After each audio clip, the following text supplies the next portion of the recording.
Tonight in WECT's first documentary, a side of our community you have never seen, perhaps one you thought couldn't possibly exist. The Cape Fear region, we're known for our scenery, our beaches and historic downtown. We're also known for having one of the highest overdose death rates in all of North Carolina and being a big name on what's called the Heroin Highway, nonstop corridor north to south that brings in tens of thousands of bags of heroin into our neighborhoods. Tonight, the veil comes off. Over the next hour, you'll see footage you won't believe was shot here, but it was. You'll see people shooting up in parking lots you've been in, a woman injecting herself while driving down a road you've been down, and countless used syringes in places you've walked through. Give us your undivided attention for the next hour. You are not going to like what you see. But heroin isn't an addict's problem. It's not somebody else's problem. It's everyone's problem. And we're about to show you why.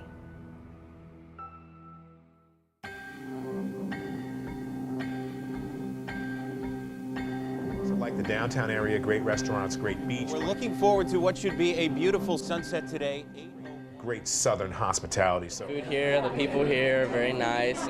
And it should be beautiful for each minute.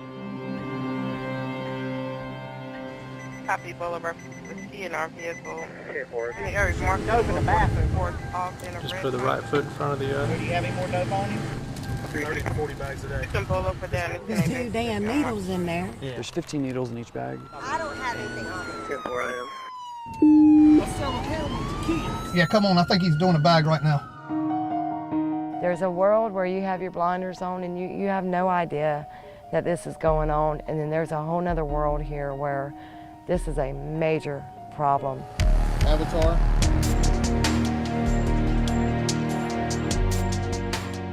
There is a lot of heroin in this city. There is a lot of users in the city, and it's happening daily, right out in the open. Central Our Unit special attention to 3 Alpha. Poppy Boulevard at Honda Accord swerving over the road. See, man, I asked if you had any other needles. Heroin is the new crack for this area. Yellow. And I'm not exaggerating when I say that. What is that, 8? 110 people that I could go to right now and buy heroin from in this town. We have seen every age from 15 years old to 75 years old. Man, woman, child, every race, color, and creed you can imagine. It has no boundary.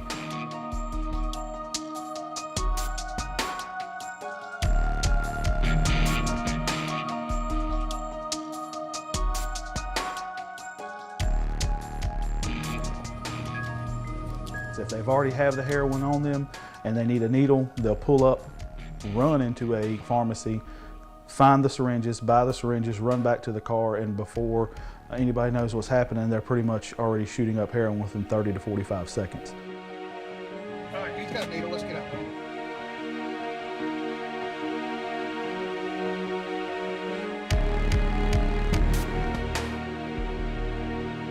You just tell them what size and they'll give them to you. It's like $3.30 or something for a pack. Step out. Step out. For what?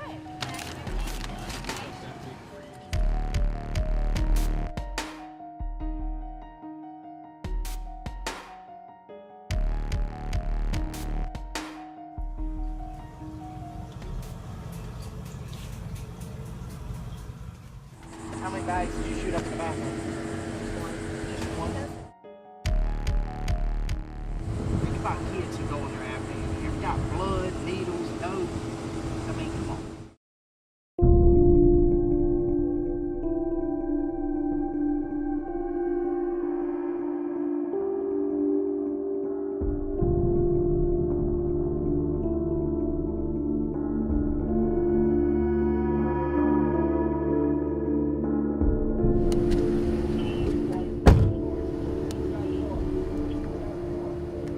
I mean, I've seen people put stuff inside of them, if that makes sense.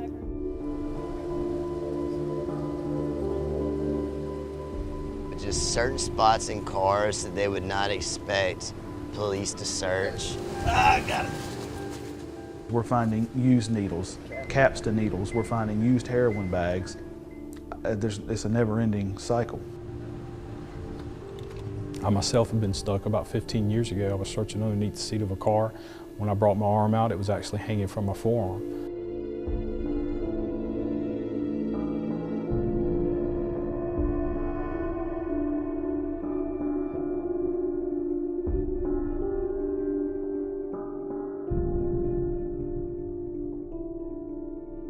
When we pull up on them to investigate what they're doing, they're completely passed out at the steering wheel, foot on the brake, still in drive, needle still in their arm.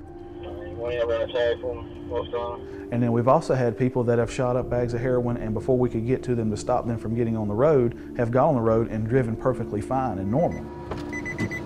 Last thing I really remember is kind of just like, sounded kind of like a train coming behind you, but it was a pickup truck. I didn't see it coming. I didn't see it in my rear view or anything like that. A witness had seen them nodding off in the Walmart parking lot.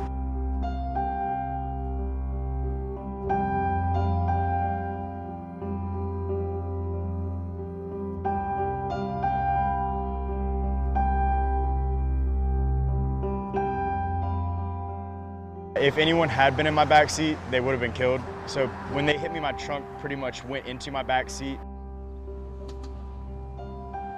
If you've got an addiction, I pray and hope you get help. But wait till you get home or where you're going to be somewhere for a long time before you're on the road driving, nodding off, putting other people at risk.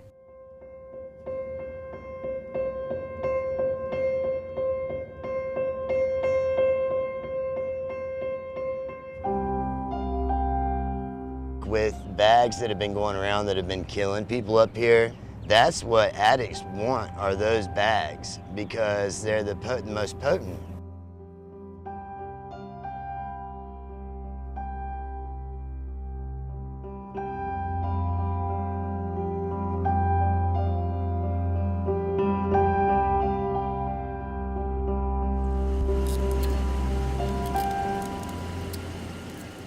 A lot of time as drug investigators, we get hung up on the amount of drugs we're seizing, or we're high-fiving on great busts or great seizures. But the loss of life due to a drug that we are in charge of combating on a daily basis is a hard thing to swallow. All it takes is one bad bag and you're dead.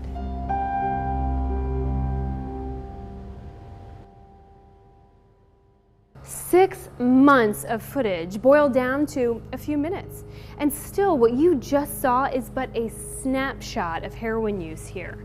Addicts will tell you, there's just as many doctors, nurses, lawyers, and CEOs getting high on dope as there are people doing it in parking lots. So stop yourself if at any point you thought, I would never do that. Most every user we met over the past few months said the same thing. People like Abby. She's PTA mom, had a great job, and then she had to take her son off life support. Abby didn't look for heroin, but it certainly found her. If you can't relate to her story, maybe you'll understand Cortland's.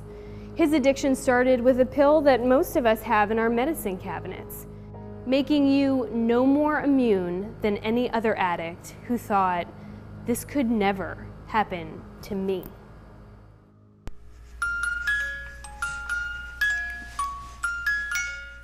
From the moment I knew my son was coming into the world, I spent 10 years of my life planning our future, and in a moment's time, it was taken from me. I came really close to committing suicide.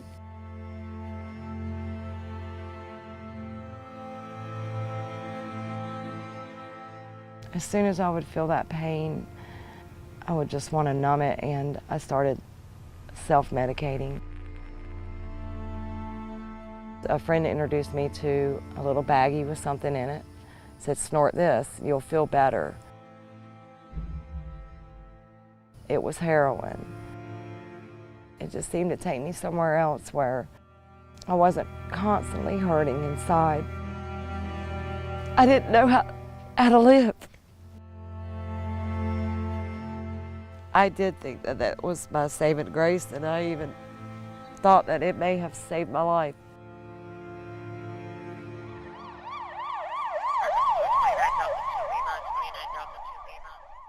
I had gotten in a bad car wreck, and I was prescribed prescription meds for pain pills.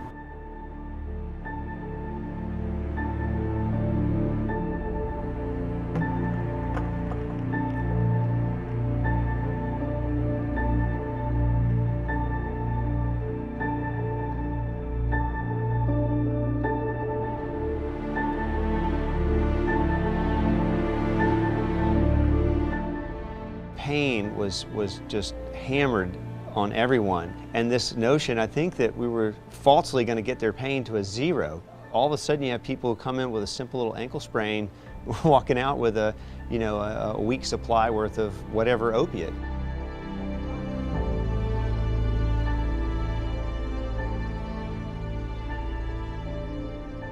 They find quickly that they're the cheaper source initially. They can buy heroin for half the cost, maybe a third of the cost, what their pills were. So initially it's a great thing for them. You feel like you are on top of the world, that you are untouchable, that nothing can hurt you. Alright, so this is what the bags look like that I'm about to do. They come in bags. 30 bags a day is what it got up to.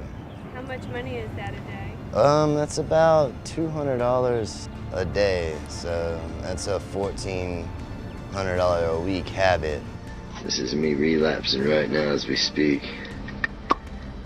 To use heroin on a regular basis is a full-time job. You're going to lose everything you have because you have to support your addiction every single day.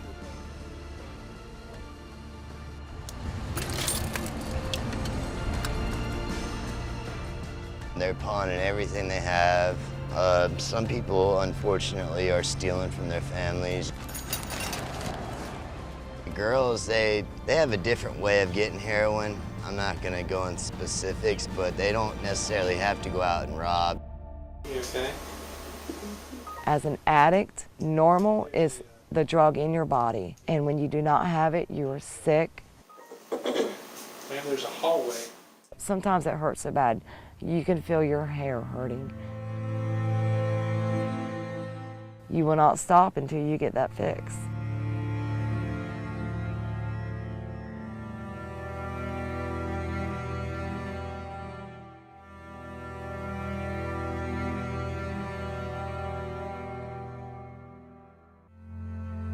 The sickness is like almost want to kill yourself. I was new to the game, and thank God I never got old to the game. Yeah, I was a horrible criminal. And thank God I got caught.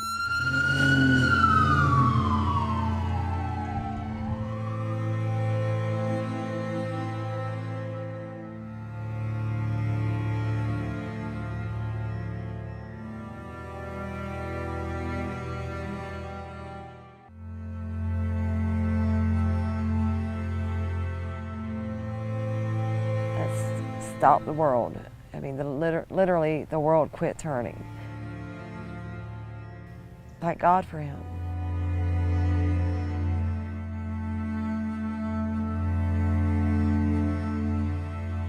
I was doing 12-step programs up here, but then something would throw me off, and you'll justify it to go get high. It's got me 3 felonies on my record. It's got my family to where they don't even know if I'm telling the truth or if I'm lying. All right, here it goes. It's destroyed everything that I've ever had. All right, now I'm officially high as hell. It's taken everything from my life, and when I say that, I mean everything.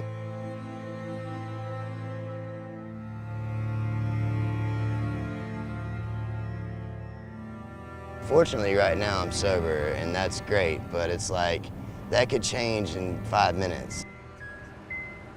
And like, that's the scary part.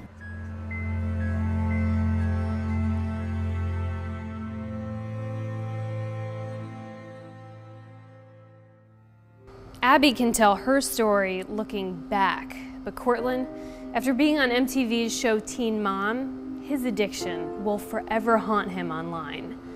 Anyone can push play on the videos and pictures taken during some of his biggest struggles. Both of them credit the support system they had to helping them find sobriety. You can't lock addicts up in a room and let them sweat it out. But look no further than the ER if you want to know where most end up. Line them up at 13th and Worcester. Well, she's got the whole thing of syringes. Yeah, she was shooting up, putting the heroin in the needle. They say that your addiction's in the parking lot doing push-ups. Needles. Well, that's not true. Your addiction's in the parking lot, and he's already done his push-ups. It's very important that we realize this is not people having lots of fun on a roller coaster. It's a predictable but very scary and painful process to become addicted to heroin. I mean, how long's the withdrawal for? It's a cycle that oftentimes people are desperate to find solutions for.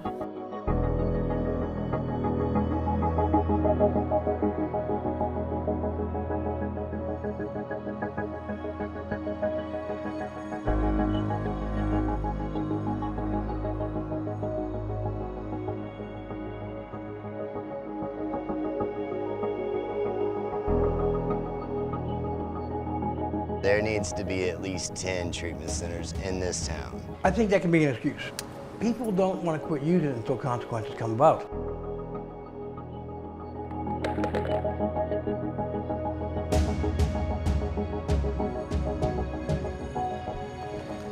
Making it easier for people of all ages, all races, and all financial status to get a treatment would be a big boon for southeastern North Carolina.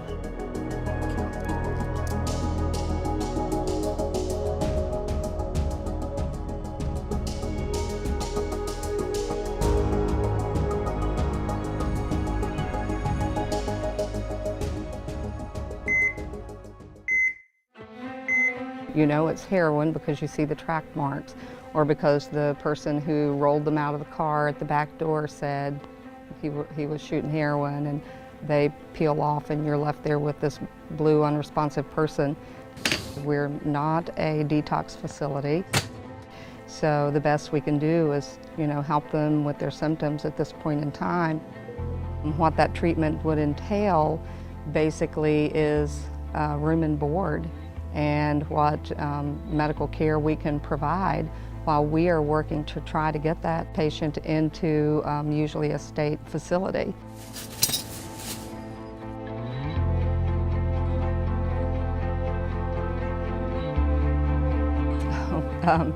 It can range from 24 hours to, we've had people boarding in the ED for weeks, and it's at tremendous cost.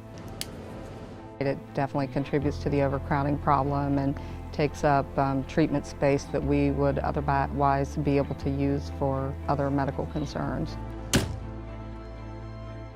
And it creates that problem that we have in the emergency departments of people having to wait for care. This is truly an epidemic that is out of control. And right now, we're doing very little to stop it as a country.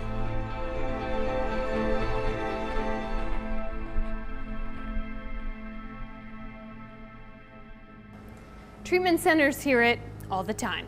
Cost of rehab, too high.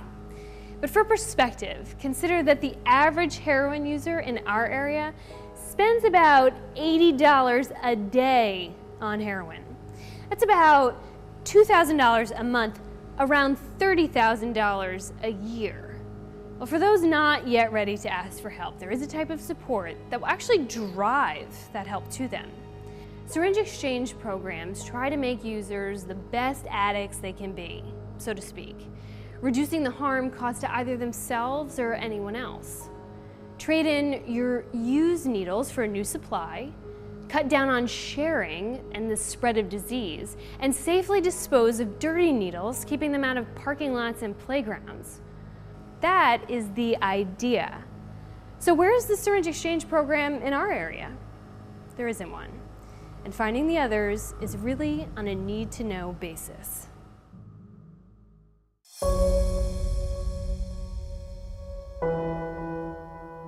We go to the drug motels off the highway and ask people point blank, do you know somebody that's shooting up? Are you shooting up? Do you need some needles? Would you like some naloxone? Can I tell you about this to help protect you and everybody around you?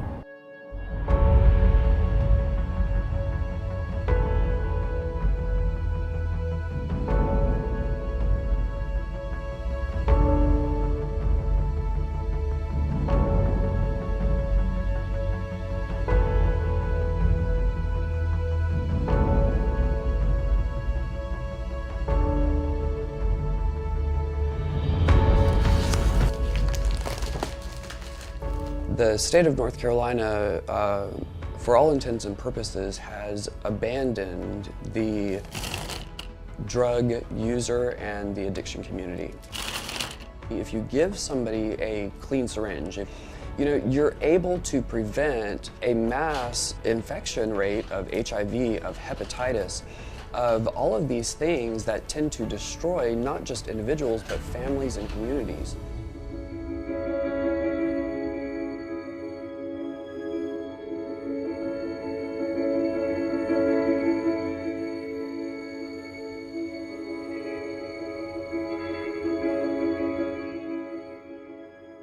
I've seen people actually go into that parking lot and find rigs that people have just thrown out, and they'll use it on themselves.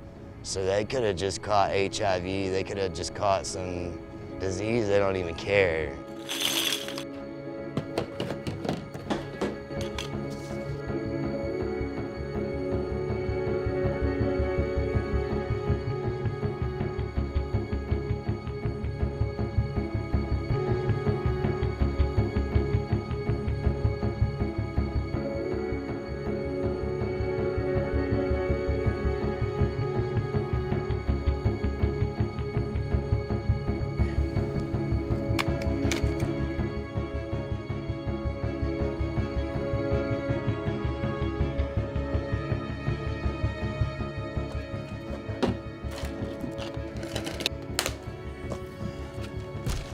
We generally distribute roughly between 1,000 and 2,000 syringes a month. If we think of addiction as bad people doing bad things, then we don't want to encourage. And so people are worried about needle exchange programs because they feel like they might be encouraging. Go directly in front of your left foot, heel to toe, and then stop. Sure. We don't want to make it easy for them. That's okay, man.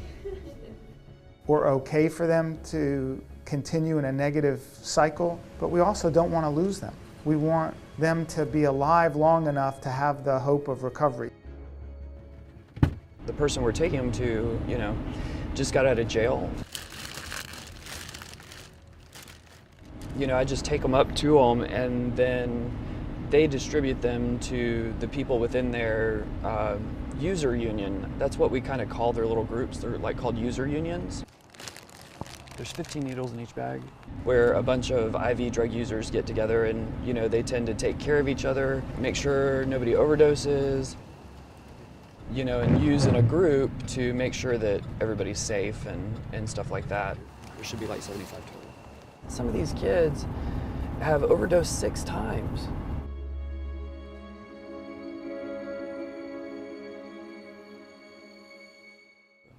You could bet. Love you. Be careful, okay? Love you too, man. Praying for you.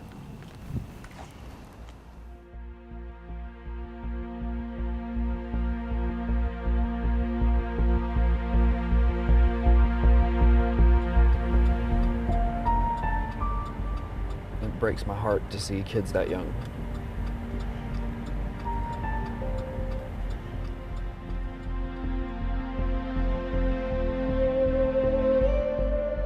We're amassing an amount of used syringes that nobody will help us dispose of. When you ask somebody, hey, I've got 10,000 needles I need to dispose of, you know, people just are not willing to travel that road with you. They're just not.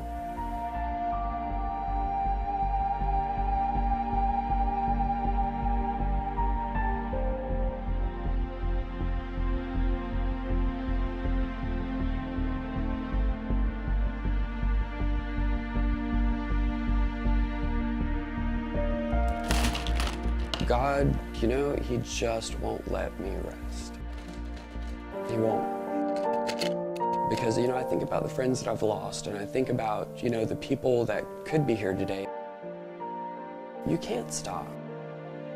You know, even in light of this illegal situation, even in light of a lack of resources, you just can't. You have to. It's an issue of a society doing what we're called to do, and that's to care for each other. You know, and if nobody else does it, I'm still going to do it.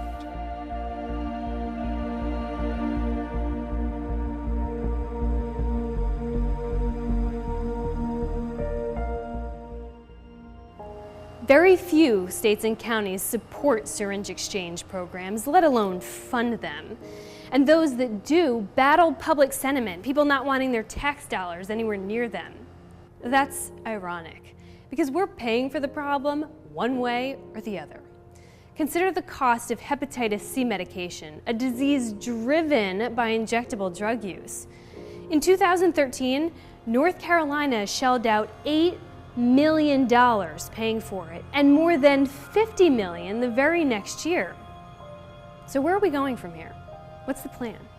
Is there a plan? And if there is, where do we start?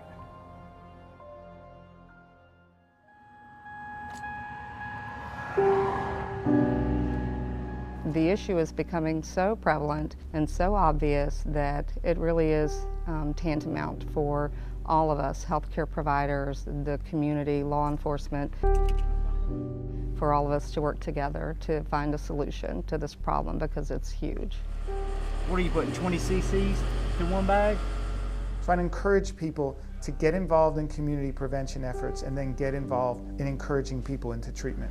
That's okay. We'll stop there. And not looking at that as so foreign, but rather look at it as a part of what we put together in the fabric of our community.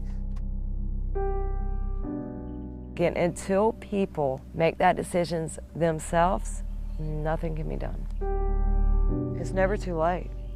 You just have to want it. A bunch of tore up empty bags or what? Continued aggressive enforcement towards the largest dealers and traffickers that we have, You got any more? to get them as much time in prison as we can, to send a clear message to the community that we're not going away, that they're the ones that are going to have to go away. If I didn't have a lot of hope, I wouldn't be sitting here. That's our job. We give help to the helpless and hope to the hopeless, and we got to love these people until they start loving themselves again. I think that we're going to have to really rein in what we're doing, because until you get rid of the need, there's always going to be a supply there. If you have prescription medicines like that in your home, dispose of them or lock them up. Don't let them be accessible, because typically that's where heroin use starts. I don't foresee any change occurring anytime soon. It's not going to go away. So we can wish it away, we can ignore it, we can act like it's not there, we can sit there and say, well, they're just drug addicts and they're not effective members of our society, and if they die or overdose, you know, so what? I only do bags when I can't find pain pills.